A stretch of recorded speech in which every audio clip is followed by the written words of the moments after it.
Hi there, Dave Rawlings here of the London Longsword Academy, and today I wanted to talk to you about the grip that we use when we're fencing in the style of Girard Thibault. Now, Girard Thibault is a Verdadero Destreza author, and he was regarded as being the finest of the Carranzarites. So if you want to train in Girard Thibault, that's on our Thibault Tuesdays, and our Pacheco, Viedma, Rada, all of those things, they're all done on a Friday. And the reason we have the separation within the academy is because basically the grip and Pacheco, Viedma, Rada, they're really all holding the sword on edge. And by this, I mean simply that I'll hold the sword out towards you like so.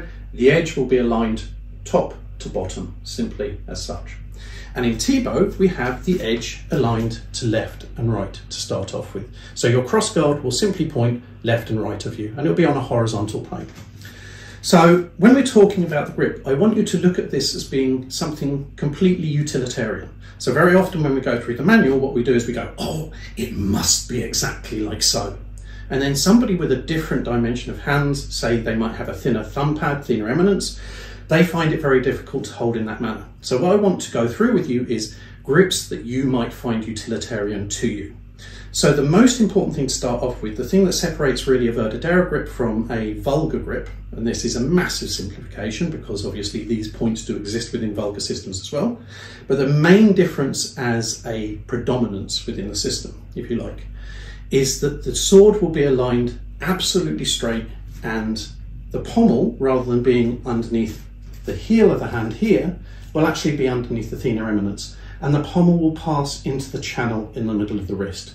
So this is going to be our aim in achieving this grip. So if we were going to use something standard Verdadero, if you like, common Verdadero Destreza, we would hold the sword like so, so that again, it came through the middle of our wrist. But all we're going to do in Girard Thibault is we're going to do this with the pommel on the inside of the wrist, but with the cross guard aligned left to right. Now you'll notice again, I haven't gone through the grip because we're going to go through this now. So the easiest way I have found to get people to understand this is, first of all, you place your thumb and your forefinger together and you keep them together. And then you spread the rest of the fingers from there.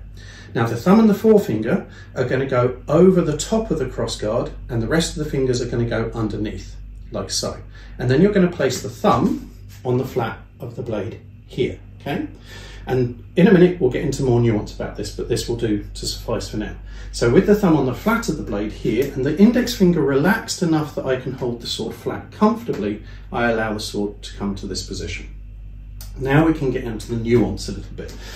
So really, for nuance, you need to look at what you need from the grip. So if you've got a particularly thin hand, very often, or a particularly small hand, particularly thin hand, quite often people find it more comfortable to wrap the thumb around until they're touching the pad of the index finger like so, and gripping that, and that allows the sword to support itself. Again, with the pommel in the channel of the wrist, not under here, in order to bear the weight, okay? So the thenar eminence wants to be the bit that supports it. And if you bring the thumb over here, that'll anchor the sword in place, and again, you'll see that the grip of the sword is actually held underneath the thenar eminence, okay?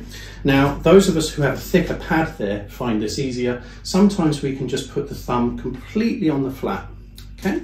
But what I want you to look at is that this is going to be something that you are going to vary. It's not going to be consistent. And very often within the HEMA community, we try and make things massively consistent. A grip must be just so. A sword must be holding exactly this position. And we have more variation than that. And we need to have, because we need to do different things with the sword.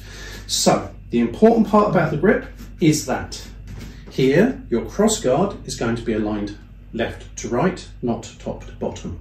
Your thumb and your index finger are going to go over the top, and your thumb is going to go onto the flat of the blade or slightly wrapped around it so it's coming towards the edge, kind of on the semi-flat. And by semi-flat, I mean halfway between the edge and the flat of the sword, okay?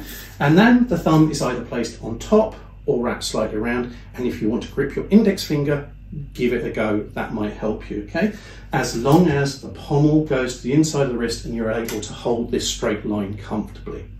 The next thing to bear in mind, obviously, is that when you start off fencing with Thibault, here, as you approach the fight, very often you'll be holding it in a more standardized grip as you draw the sword, and then you'll rotate it as you move into opposition prior to the subjections. The subjections are basically the same as the atajos. Then there'll be points where we need to cut, and simply all we do is we roll the grip in the hand like so. 1, 2. Very easy. We take the thumb off and we place it on the other side.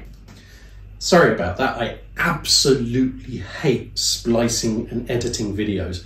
But here we are. The doorbell went. The cats have now got litter. They can poo in peace. Your mind can be at rest. The only thing I wanted to add really to this is to, again, look at your grip as being a utilitarian thing. And very often when people are talking about Thibault, they're like, the protection here, it must be on top. You know, you see this and people are holding the sword like so. And I want to tell you, 1, why they're right, and 2, why you shouldn't give a rat's about it, okay? And it's simply this. If you have a rapier of the dimensions that are being used in Thibault's manual, then when you do this here, it's very uncomfortable, or relatively uncomfortable, to hold this. So if we have the ring here, it's uncomfortable, so you don't want to do it. If you turn it like so, you have more space for your knuckles, so the sword becomes more comfortable. You don't have really any more hand protection if you hold it like this or like this. So don't worry about it overly. If you have plenty of room when you're holding the sword like this, hold it like this. Don't let us get on your case. If you are more comfortable holding it like this because you need the room, hold it like so. As long as the edges are aligned right. You could do this with a sword with none of this protection. And if you had your measure right and you're using the contact of the blade, you wouldn't have a problem. You'd like the additional protection, but you don't need it. I fence with a cup hilt. And the reason I fence with a cup hilt is because I don't want to get smashed in the hand through repetitive training. And on a long enough timeline, you will get smashed in the hand through repetitive training. So it's better to have a cup hilt. That's symmetrical. We do not worry. We put it on like that. Very mindful. Okay, so simple things. Again, to go through the base points, simply place the sword with the cross guard horizontal. Place your index finger and your thumb together. Make like you're going to cut the right bar of the cross guard as if you're using scissors. Place your thumb on top of the blade or wrap it slightly around and try and grip your index finger slightly, just touching the pad of thumb and index finger together. This will bring the thenar eminence over the sword, and you'll see that, again, the thenar eminence and really the channel of my thumb is kind of covering the grip of the sword, and this makes it incredibly comfortable. Again, bear in mind that your grip is going to change. It's a mutable thing. You do not need to keep your thumb exactly where it is if that hinders the movement of the sword you're trying to make. So, I hope that helps you. I hope you get into Thibault. You can train it on Tuesdays in the academy. We love it. We train very, very much into the darkness and fence an awful lot. I hope to see you soon. Take care. Bye-bye.